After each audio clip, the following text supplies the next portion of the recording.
तो यूपी चुनाव की घड़ी आ गई है और कहा जाता है कि जब उत्तर प्रदेश के चुनाव हो तो धर्म और जात के इर्द गिर्द तमाम चुनावी जो पार्टियां हैं वो सक्रिय हो जाती हैं। और खास तौर पर इस बार जिस अंदाज में असदुद्दीन ओवैसी की एंट्री हुई है, ओवैसी फैक्टर या फिर कह लीजिए चुनाव का धर्म कांटा किस तरफ हिलता हुआ दिखेगा, इसी पर हम चर्चा करेंगे। सिद्धार्थनाथ सिंह साहब वरिष्ठ मंत्री सरकार के और असदुद्दीन ओवैसी जी AIMIM के अध्यक्ष हमारे साथ हैं। चर्चा की शुरुआत करते हैं। ओवैसी जी, मैं आपके साथ शुरुआत करना चाहती हूं। ओवैसी जी आए, क्या लाए? धर्म का कांटा लाए, ये आरोप लगता है आप पर, क्या होगा आपका जवाब? नहीं, ये तो बिल्कुल गलत है। मैं कभी धर्म का ना यूज़ किया इलेक्शन में, ना कभी करूँगा, और अगर करता हूँ तो इलेक्शन कमीशन और जितने हमारे पॉलिटिकल अपोनेंट्स हैं वो फ़ौरन इलेक्शन कमीशन को कंप्लेन दे सकते हैं। MCC का वायलेशन है। परेशानी यहाँ पर शुरू हो जाती है जब हम उत्तर प्रदेश में आकर ये कहते हैं कि हमको हमारा हिस्सा चाहिए। और उत्तर प्रदेश की सियासत हो या भारत की सियासत की एक तल्ख़ हकीकत ये है कि जिसके पास सियासी ताकत है उसी समाज को उसका हिस्सा मिलता है, इससे कोई इनकार नहीं कर सकता।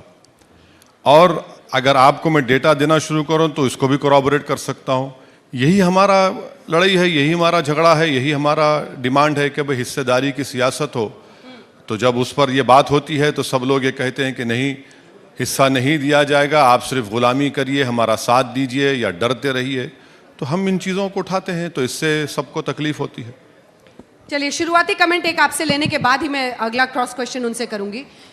आपको तो मुस्लिमों के वोट चाहिए नहीं, तो मुझे नहीं लगता वो आपके बारे में बात कर रहे थे। वो कह रहे थे कि ये आप कैसे कहती हैं? क्योंकि यहाँ पर बैठे आज केशव प्रसाद मौर्य जी ने कहा 100 में से 60% हमारे साथ है, 40 में बंटवारा है, उस बंटवारे में भी हमारा है। तो 40% तो आप पहले ही स्वाहा कर चुके हैं। तो अब 40 में भी हमारा है तो वहीं से शुरुआत कर लीजिए। फिर वहीं से शुरुआत करेंगे तो उसमें हमने तो नहीं कहा, हम तो कहते हैं सबका साथ सबका विकास। हमारी जितनी भी आप कार्य योजना देख लीजिए, उसके अंदर कल ही मैं प्रधानमंत्री जी का जो कार्यक्रम था गरीब कल्याण योजना के तहत, उसके अंदर जो बैग्स और जो अन्न हम लोग ने वितरण किया, तो उसके अंदर कहीं मैं 10 लोगों को दे रहा हूँ, तो वहाँ पर 3-4 तो मुस्लिम बहनें भी थीं।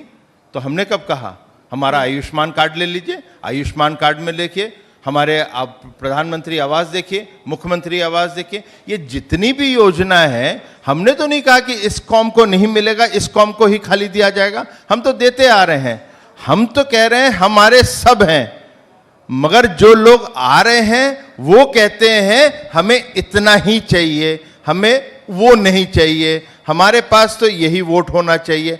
तो हमारी तो नीति ऐसी नहीं है। हिस्सेदारी के नाम पर आप मुस्लिम अपीजमेंट कर रहे हैं, ये आरोप उनका सीधा है। जब वो 10 बैग देते हैं तो उसमें से 2-3 मुस्लिम भी होते हैं। अब ये सवाल कैसे आप पूछ रहे हैं कि आप इनको नहीं भाई तुम मुस्लिम हो तुम्हें बैग नहीं देंगे? देखिए, मैं बैग की बात नहीं कर रहा हूं। अगर बैग की बात करना होता तो बैग लेके चला जाता। मैं बैग नहीं चाह रहा हूं, मैं अपना पॉलिटिक्स में हिस्सा चाह रहा हूं। और उत्तर प्रदेश की सियासत में हम अपना हिस्सा लेकर रहेंगे इंशाअल्लाह ताला। जहां तक बैग की बात हमारे मौजूद दोस्त ने की, इस हिस्सेदारी का मतलब क्या है सर? ये क्या हिस्सेदारी कह रहे हैं आप? जी, हिस्सेदारी ये है कि मिसाल के तौर पर जब मुजफ्फरनगर का कांड हुआ, 70 के करीब मुस्लिम MLAs थे। क्या हुआ? हिस्सेदारी की जब हम बात कर रहे हैं तो आज उत्तर प्रदेश में जो मुसलमानों का लिटरेसी रेट क्या है, आप पूछ लीजिए। 5 बैग बांटे, क्या लिटरेसी रेट है मुसलमानों का? नहीं, आपने 5 बैग बांटे ना, क्या लिटरेसी रेट है बताइए।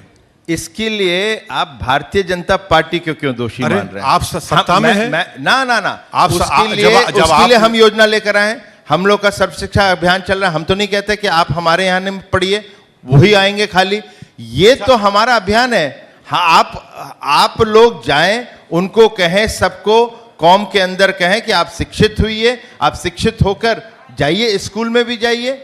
काहे उसको कहा जाता है कि आप इतना ही मदरसा में पढ़ेंगे, तो उसको मदरसा को जब हम मॉडर्नाइज करते हैं तो उस पर आपत्ति आती है। नहीं, इनको किस प्रकार की नीति है? मैं जो पूछ रहा हूं आपको नहीं मालूम, इसीलिए आप बीटिंग अराउंड द बुश कर रहे हैं। लिटरेसी रेट उत्तर प्रदेश में मुसलमानों का 58% है। प्राइमरी स्कूल जो कंप्लीट माने मुकम्मल करते 20%, और जो प्राइमरी स्कूल कंप्लीट कर देते वो 15%, high school 3%, graduates 2%, drop out rate class 5 से 5 साल की उम्र से 15 साल तक ड्रॉप आउट रेट 59%। तो इसके लिए जिम्मेदार कौन है? सरकार जिम्मेदार है, कैसे? पूरी सरकार जिम्मेदार है। जहां अगर बीजेपी सुनिए का सुनिए विधायक होगा वहां तस्वीर बदल जाएगी। सुनिए, सॉरी, मुस्लिम विधायक होगा। सुनिए, अगर जो सरकार चाहती है तो ये क्यों नहीं कर सकती? एमएसडीपी का प्रोग्राम है, 160 करोड़ रुपए मोदी सरकार ने दिए, 10% आपने उसके इस्तेमाल नहीं किया। मैं आपको बता रहा हूं, बोलने दीजिए। यही तो हम कह रहे हैं कि जब तक एक माइनॉरिटीज की पॉलिटिकल वॉइस नहीं होगी, उस वक्त तक चाहे एजुकेशन का मसला हो, पॉलिटिकल एम्पावरमेंट का मसला हो, मसले हल नहीं होंगे। क्यों आप कितने लोग ऐसे उठाते हैं मसलों को, बताइए। माइनॉरिटी की परेशानियां आपके लिए सहूलियत की राजनीति है। मैं जब ये आपको डेटा लगता है भारत जैसे मुल्क में सिर्फ मुस्लिम बेस्ड प्रॉब्लम्स है। आप ये कह रहे हैं कि शिक्षा का अच्छा, अभाव, चलिए आप डिबेट करवा लीजिए। मुसलमान, यादव, ब्राह्मण, ठाकुर, सुनिए, देखिए सुनिए ना, आप सबकी डिबेट करवा लीजिए, इंपेरिकल डेटा ला के बात करेंगे। आज उत्तर प्रदेश में मुसलमानों का जो सोशल, एजुकेशनल, इकोनॉमिक पोजीशन है, अगर दलितों से कमतर नहीं है, कम नहीं है, तो उनके बराबर हो चुका है। आप जेल में कितने मुसलमान है मालूम मैडम आपको? Under trial 27%।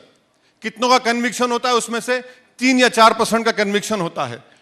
आप बात करते हैं कि कितने मुस्लिम एमपीज हैं बीजेपी से? एक भी नहीं है। अच्छा, जो दूसरे सेकुलर पार्टी हैं जो हमको ताना मारते रहते हैं, कहां से जीते वो? क्या किसी यादव डोमिनेटेड सीट से मुसलमान जीत सकता है? नहीं जीत सकता है। ब्राह्मणों का सम्मेलन होता है तो अपीजमेंट नजर नहीं आता अंजन कश्यप को, और अनुप्रिया पटेल को मिनिस्टर बनाया जाता है तो अपीजमेंट नजर नहीं आता। हमारे आगरा के मिनिस्टर को मिनिस्टर बना दिया जाता है, एमपी को, तो अपीजमेंट नजर नहीं आता। मैं क्या मुद्दों की बात कर रहा हूं? मोदी सरकार खुद ये कहती है कि हम इस ओबीसी समाज को ये कर रहे हैं, बहुत अच्छा कर रहे हैं, हम भी करिए ना, आप कौन रोक रहा है आपको? हम ये पूछ रहे हैं कि 5 साल में योगी सरकार के आपने मुसलमानों के अपलिफ्टमेंट के लिए क्या किया, बता दीजिए, जवाब दीजिए। अब मैं बताता हूं। पहले तो इनका जवाब देता हूं कि कौन सी कास्ट का कोई बना है, इसका यह तो मतलब नहीं हुआ कि खाली उसी को बनाया जा रहा है। समाज जो होता है, समाज के अंदर हर व्यक्ति होता है, हर जाति का होता है, हर धर्म का होता है, सबको बना रहे हैं हम लोग। नहीं सर, जब देश की संसद नहीं चली तो प्रधानमंत्री से लेकर हर मंत्री ने कहा कि संसद में विपक्ष ओबीसी का, दलित मंत्रियों का अपमान कर रहा है। नहीं तो क्यों कास्ट बताया आपने? नहीं, वो जो है आपने क्यों नहीं, एक सेकेंड, वो आप क्यों ले रहे हैं कि यही कास्ट लेके चल रहे हैं? हम कह रहे हैं समाज का हर वर्ग, और समाज का जो हर वर्ग है उसके अंदर जो सेंसस है इसी तरह डिवाइडेड है, उसको क्यों आप आपत्ति कर रहे हैं? फिर तो वो भी है वहां पर। अब जहां तक ये आया, हम तो पहले दिन से कह रहे हैं कि हमारी नीति है सबका साथ सबका विकास। हमने तो नहीं कहा कि हमारे लिए खाली मुसलमान है, हमारे लिए खाली ब्राह्मण है, हमारे लिए खाली ओबीसी है। हम तो कह रहे हैं हम सबको लेकर चल रहे हैं और सबके लिए नीति बना रहे हैं, और उस नीति में सबको फायदा मिलना चाहिए।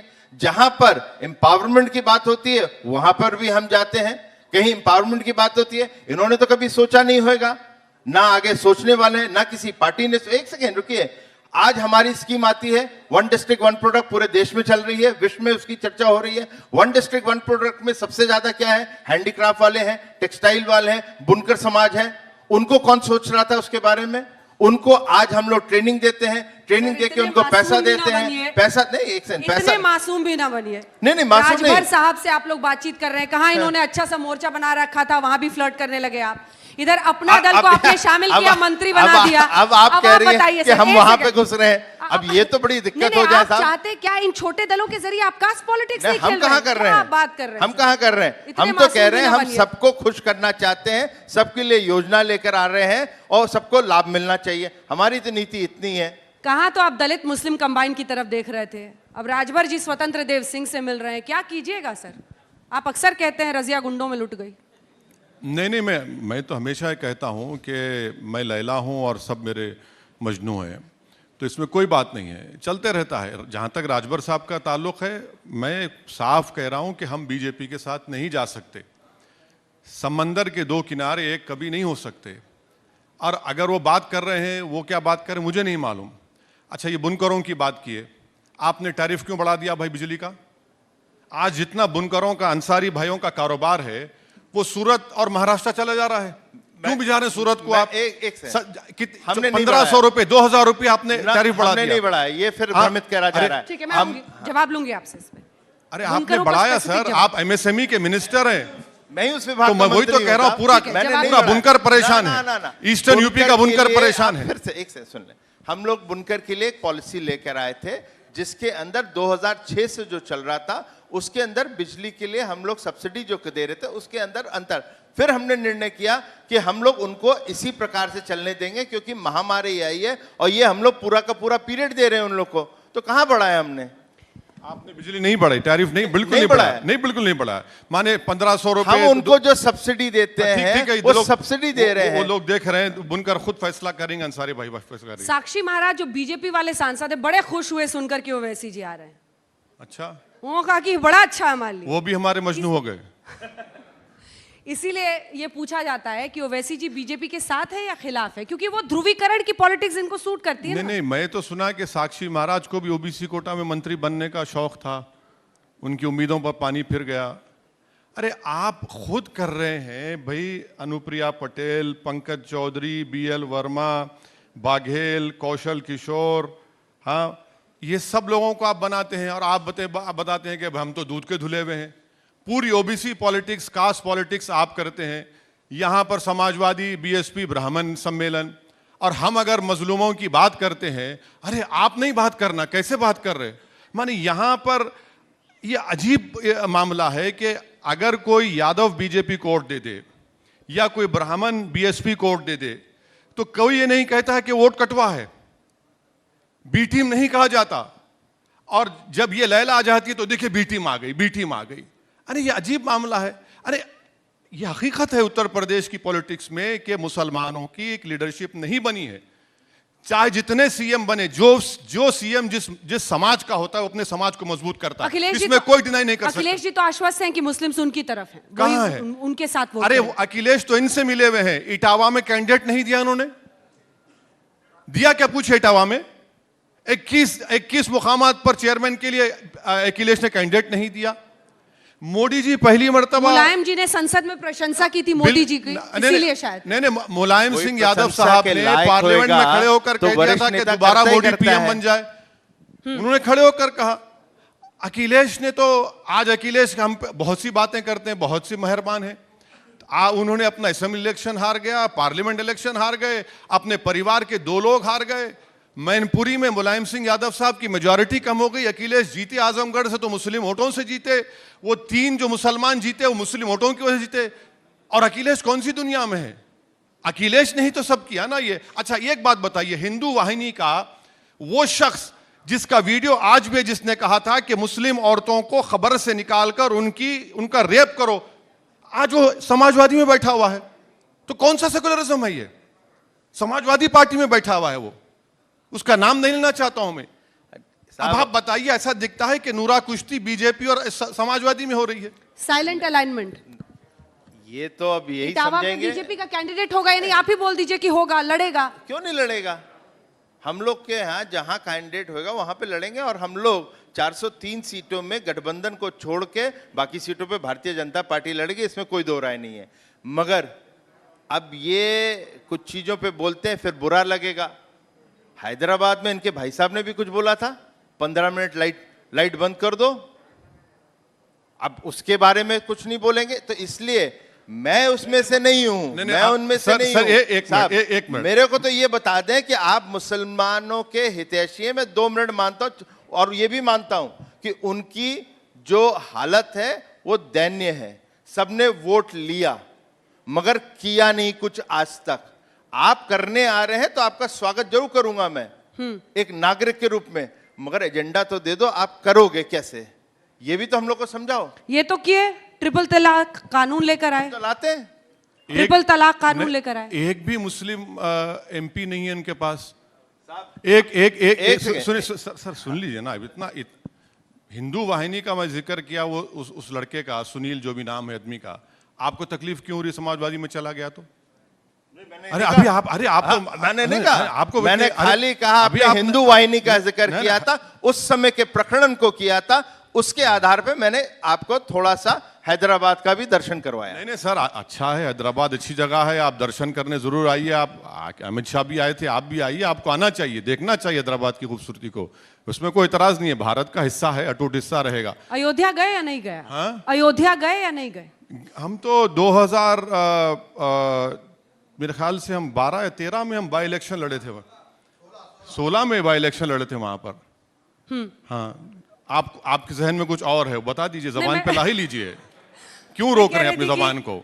राम मंदिर बन रहा है सुप्रीम कोर्ट के फैसले के बाद। अच्छा, हाँ हाँ। तो कई लोग पहुंच रहे हैं, पर्यटक पहुंचेंगे। अच्छा, ओवैसी साहब जाएंगे कि नहीं दर्शन करने, देखने? नहीं, मैं तो इस बारे में खुलकर कहा हूं और आज भी कह रहा हूं कि जब तक हम जिंदा रहेंगे, हमारी नस्लों को हम बताते रहेंगे कि आजाद भारत में सुप्रीम कोर्ट को धोखा देकर बाबरी मस्जिद को बीजेपी ने शहीद किया था। आप खुद एक बैरिस्टर हैं और सुप्रीम कोर्ट धोखे में आ सकता है। सुनिए, और सुप्रीम कोर्ट अगर वहां मस्जिद बीजेपी शहीद नहीं करती तो क्या ये आज का फैसला आता?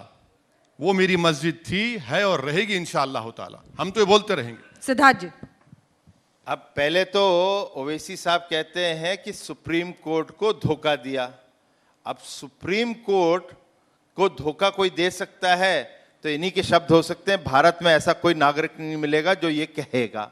और दूसरी बात जो है, वो रामलल्ला का जन्म स्थान था, वो पहले भी था, कोई कब्जा करेगा फिर भी रहेगा उस पे, और उस पे मंदिर बनेगा। ये भी एक आस्था है। नहीं, आस्था है, मगर कोर्ट ने तो नहीं माना उस बात को, पढ़ते नहीं है ना जजमेंट। अगर जजमेंट पढ़ लेते तो कोर्ट ने नहीं कहा, कोर्ट ने बात ही नहीं कही। कोर्ट ने कहा कि आपका पोजीशन है इसलिए हम आपको दे रहे हैं। कोर्ट ने तो यहां तक भी कह दिया जजमेंट में कि वो 6 दिसंबर की जो हरकत थी गलत हरकत थी। अगर बाबरी मस्जिद शहीद नहीं होती तो क्या होता? खैर छोड़ दीजिए, बाबरी मस्जिद तो हमारे लिए वो मस्जिद है और रहेगी, मगर अगर नहीं आया होता तो क्या होता, ये भी हम लोग को नहीं पता अभी तक। अयोध्या से अब परहेज हो जाएगा? क्यों परहेज होगा? पूछ रही हूं। अरे भारत का हिस्सा है मैडम, हमको क्यों परहेज होगा किसी भारत के हिस्से से? फैक्ट है, हम फैक्ट को बता रहे हैं कि आजाद हिंदुस्तान में ये हरकत हुई है और सुप्रीम कोर्ट को आपके कल्याण सिंह की सरकार ने जाकर सुप्रीम कोर्ट को आश्वासन दिया था कि हम स्टेटस को बरकरार रखेंगे। आज तक सुप्रीम कोर्ट ने वो कंटेम्प्ट पिटीशन को हियर नहीं किया है। वो कंटेम्प्ट पिटीशन आज भी है। ये कमिटमेंट आपने दिया था, आपकी सरकार ने, बीजेपी की उस वक्त की, और आपने उस कमिटमेंट से आप मुकर गए। ऐसा है अंजना जी, गुलाम भारत के अंदर बाबर आके मंदिर तोड़ सकता है, ये आजाद भारत है, इसमें कोई ऐसी हरकत कर नहीं सकता। जिसने गलत किया उसको सुधारेंगे भी हम। मतलब आप भी हिंदुत्व के इर्द गिर्द, क्योंकि प्रधानमंत्री से लेकर विषय वो नहीं है, विषय वो नहीं है, विषय ये है कि आप एक नागरिक हैं भारत के, और भारत के नागरिक होके कोई बाहर से आए और वहां पे सजदा करने के लिए किसी को तोड़ के बनाए, तो ये कौन सी सजदा? पर आप लोग कैसे हैंडल मगर कर रहे हैं? फिर तो उसको करेक्ट कर रहे हैं, आप करिए ना, हम कब मना करते हैं? हम तो कहते हैं स्वागत है, आप करिए और करिए, अच्छा करिए। राम मंदिर की भी भूमि पर स्कैम हो गया कि इतनी की जमीन थी, इतने पे दिया। मेरे से जवाब नहीं देरी लीजिए, हो रही है, देरी हो रही है। उसके लिए वीएचपी सक्षम है, उन्होंने जवाब दिया है और उसका जवाब आप लोगों के बीच में है। पॉलिटिकली आपने भी उस मुद्दे को उठाया था, वो कह रहे हैं कि वीएचपी ने जवाब दे दिया, उन्होंने कहा कि उस रेट के हिसाब से जो एग्जिस्टिंग रेट था। आपके आज तक ने मुझे जमीन के मसले पर बुलाया था, मैंने कहा मैं इस मसले में आऊंगा नहीं। मैं तो कह रहा हूं मेरी मस्जिद थी, है और रहेगी, मैं जमीन के मामले क्यों जाऊंगा? मेरा बोलना फिर से यह है कि अगर 6 दिसंबर को बीजेपी, आरएसएस, विश्व हिंदू परिषद, बजरंग दल बाबरी मस्जिद को शहीद नहीं करते तो क्या सुप्रीम कोर्ट ये फैसला देता था क्या? चलिए अब चुनाव में ओवैसी फैक्टर पर जरा आते हैं। बिहार में आप एक तरह से गेम ब्रेकर साबित हुए विपक्ष के लिए। गेम ब्रेकर किसका गेम ब्रेक किया आपने किया? जो किसका गेम? आरजेडी का, जो इंपॉर्टेंट फैक्टर्स थे जिनकी वजह से सीट वो हारे और इनकी सरकार अच्छा, बनी। सवाल क्या है आपका, बोलिए आप किंग मेकर हैं, गेम ब्रेकर हैं, क्या है आप? यूपी में आपकी क्या भूमिका है? ना मैं किंग मेकर हूं, ना मैं गेम ब्रेकर हूं, ना मैं स्पीड ब्रेकर हूं। 100 आउट ऑफ 403 से क्या सुनिए, मैं वो हूं जो उत्तर प्रदेश के मुसलमानों में एक लीडरशिप को पैदा करने के लिए आया हूं। मैं लीडर बनने नहीं आया हूं। हम अब बहुत पिछले 65 साल से इन नाम निहाद सेकुलर पार्टियों के पैरों का फुटबॉल बनते रहे। सेकुलर पार्टी बीजेपी का डर दिखाती, बीजेपी हमारा डर हमारे हिंदू भाइयों को दिखाती और अपना अपना ये लोग दुकान चलाते हैं। मैं यहाँ पर एक ऑथेंटिक लीडरशिप को बनाने आया हूं और बनाकर रहूंगा। मुझे किसी से मतलब नहीं है कौन गेम खेलता है, क्या खेलता है। अब हम अपना गेम खेलेंगे, हम अपनी पॉलिटिकल स्ट्रेटेजी को बनाएंगे। ये हमारा मकसद है। आखिर कब तक मुसलमान बीजेपी से डरता रहेगा? आखिर कब तक मुसलमान अखिलेश यादव का अरे MY कॉम्बिनेशन की बात करते हैं, डराते हैं बीजेपी से और मलाई खिलाते हैं वाई को खाली। क्या गरीबी मेरा मुकद्दर बन जाएगा?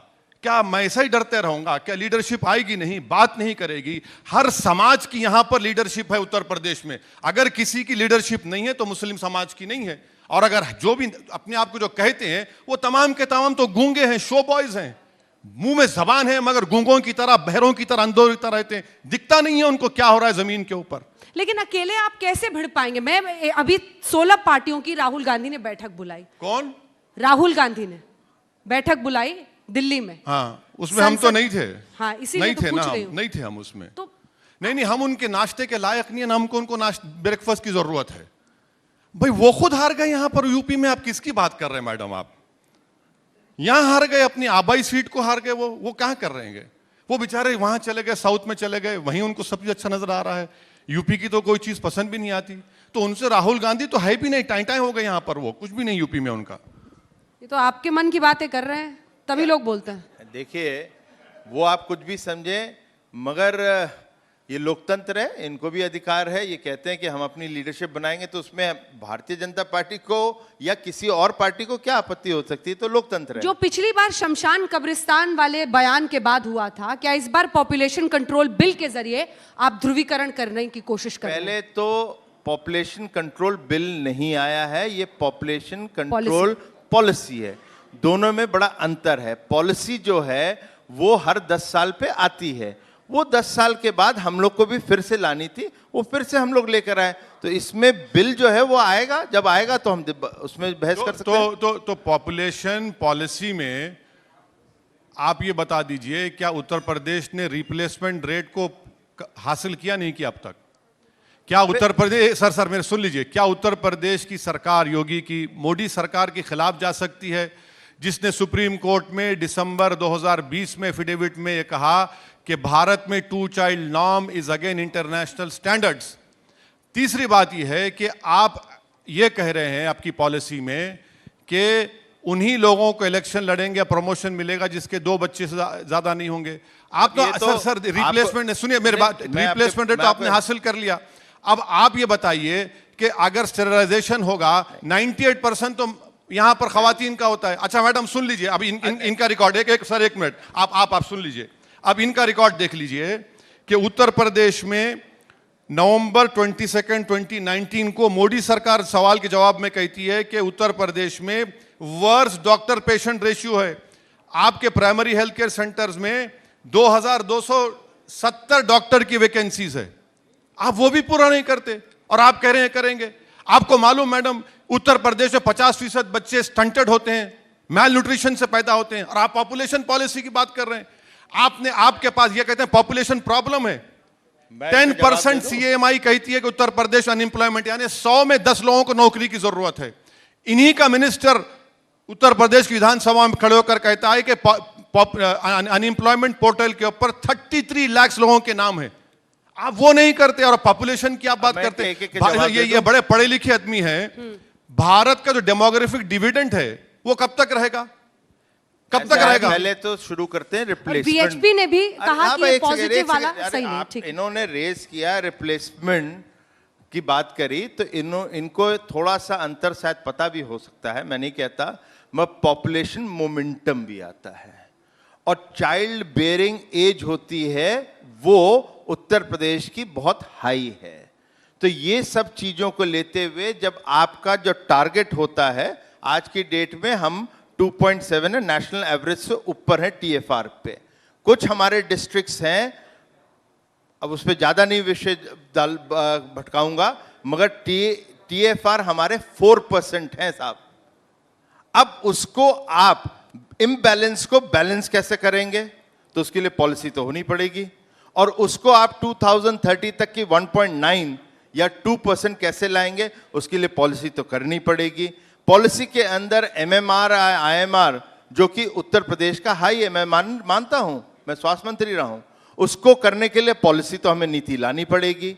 तो ये सब जो चीजें हैं उसको ध्यान में रखते हुए, अच्छा अब डॉक्टर का रेशो दे दिया, बहुत अच्छा किया आपने दिया, मैं उसको डिनाई नहीं करूंगा, मगर उसके लिए भी हम काम कर रहे हैं। आज तक शायद आपको पता नहीं होगा, उत्तर प्रदेश में जब हमारी सरकार आती है 2017 के अंदर, तो हमारे पास टोटल जो डॉक्टर्स पैदा करते हैं वो मेडिकल कॉलेजेस हमारे पास 12 होते हैं। आज हमारे पास वही मेडिकल कॉलेज 32 और बढ़ गए हैं। तो डॉक्टर्स तो वहीं से आएंगे ना, तो उस पर काम नहीं कर रहे होते तो फिर बोलो ये गलत, मेडिकल कॉलेज खोल गलत रहे नहीं है, हैं। ये सही फैक्ट बता रहा हूं। ये गलत कह रहे हैं। अगर ये मालूम होता तो मैं डेटा दे देता, मगर मैं ये कह रहा हूँ गलत कह रहे हैं। आपने 5 साल में रूरल उत्तर प्रदेश में सब सेंटर्स 13,944, आप तो हेल्थ मिनिस्टर हैं, क्यों इसकी कमी है? PHC 49% कमी है, CHC 53% का शॉर्टफॉल है। सर 5 साल से वो सरकार में आप मेडिकल कॉलेज जो नंबर दे रहे हैं वो गलत नंबर है आपका, बिल्कुल गलत नंबर है आपका। अच्छा ये बता दीजिए, चलिए आप मेडिकल कॉलेज खोले, आखिर संतोष गंगवार को, ब्रिजेश पाठक को, आपके राजेंद्र अग्रवाल को, मोहनलालगंज के MP को लेटर क्यों लिखना पड़ा कोविड में कि सर ऑक्सीजन नहीं खुद है, आपके नेताओं ने ऑक्सीजन चिट्ठी नहीं लिखी। है, मेडिसिन नहीं है? क्या वो झूठ, अगर वो झूठ बोल रहे तो पार्टी से निकालिए उन लोगों को। उन्होंने क्यों लिखा उसका स्पष्टीकरण वो दे चुके हैं।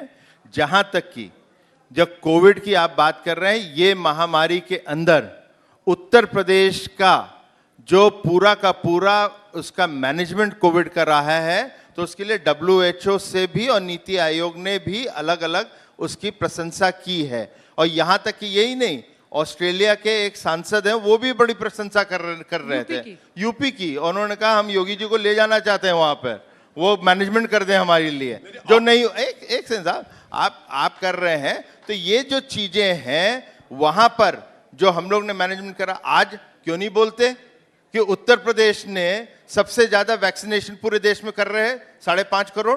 उत्तर प्रदेश ने जो टेस्टिंग करी है वो 6.5 करोड़ करी है। ये सब चीजों को देखें, और उत्तर प्रदेश के अंदर कभी भी ऐसा नहीं हुआ, थोड़े दिन के लिए था।